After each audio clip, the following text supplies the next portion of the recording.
আসসালামু আলাইকুম আমার সমস্ত প্রিয় মামাতো খালাতো চাচাতো জ্যাঠাতো ফুফাতো ভাই বোনেরা কেমন আছেন আপনারা। তো রিসেন্টলি ময়মনসিংহের ধোপাকলা মোড়ের এখানে হচ্ছে একটা নতুন রুস্টিক লঞ্চ নামের একটা রেস্টুরেন্ট হচ্ছে উদ্বোধন হয়েছে।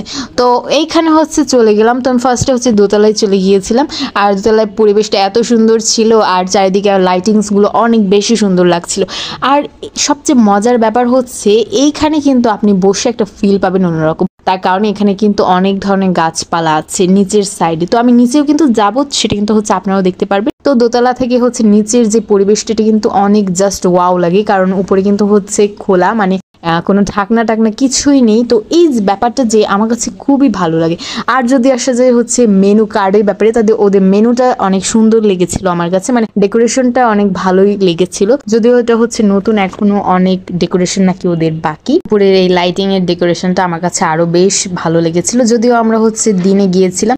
আর এখানে কিন্তু বাচ্চাদের খেলার জন্য কিন্তু একটা প্লে গ্রাউন্ডের মতো ছিল, ছোট করেই কিন্তু ভালোই লেগেছিল।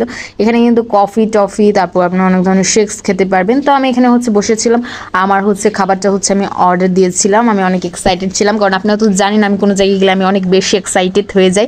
আর আমার কিন্তু চশমাটা পড়তে একদমই ভালো লাগছিল। তো তারপর হচ্ছে আমি একটু ঘুরে ঘুরে হচ্ছে সবটা দেখছিলাম, এবং তাদের ডেকোরেশনের যেহেতু বেশ বাকি ছিল। আর তাদের এখানে একটা চমৎকার একটা ব্যাপার ছিল, সেটা হচ্ছে সবকিছু কিন্তু এগুলো হচ্ছে পাট বা চট বলে না, ওইগুলোর হচ্ছে মানে ডেকোরেশনটা ছিল বেশিরভাগ। যেমন উপরের যে কাজটা, এটা কিন্তু পাটেরই ছিল। তারপর চলে গেলাম হচ্ছে এই বিউটিফুল ন্যাচারাল এই সবুজ প্রাকৃতিক যেই জায়গাটা, সেখানে this place is amazing and very interesting for photoshoot and photography.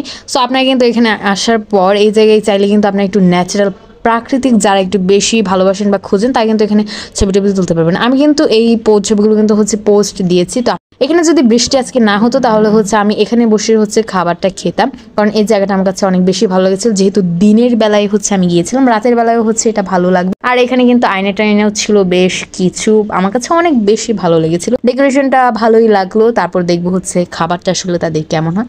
তারপর হচ্ছে আমি চলে গিয়েছিলাম ওদের ওয়াশরুমে হাত ধোয়ার জন্য, কারণ আমরা কিন্তু সকলেই জানি যে হাতের মধ্যে কিন্তু অনেক ধরনের জার্ম থাকে। আমরা যদি হাত না ধুয়ে খাই তাহলে কিন্তু হচ্ছে ভালো না, পেটে অনেক ধরনের অসুখ। অ্যান্ড ফাইনালি কিন্তু হচ্ছে আমার খাবারটা কিন্তু চলে আসলো। তো আমি এখানে হচ্ছে একটা প্লেটার অর্ডার করেছিলাম, এটাতে ছিল, এবং এই প্লেটারের যে এগটা ছিল সেটার ডেকোরেশন বলেন, কন্ট্রাস্ট বলেন, সবকিছুই ভালোই লেগেছিল। রাইসটা অনেক ভালো ছিল এবং চিকেনটাও ভালো লেগেছিল। শুধুমাত্র এখানে একটা ভেজিটেবল দিয়েছিল, আমার কাছে ওই ভেজিটেবলটা একদমই ভালো লাগেনি, এবং হচ্ছে যে গ্রিন সসটা ছিল সেটাও আমার কাছে হচ্ছে একদমই ভালো লাগেনি। এই দুইটা জিনিস আমার কাছে ভালো লাগেনি। এবং এখানে কিন্তু একটা পটেটো ফ্রাই দিয়েছিল তারা।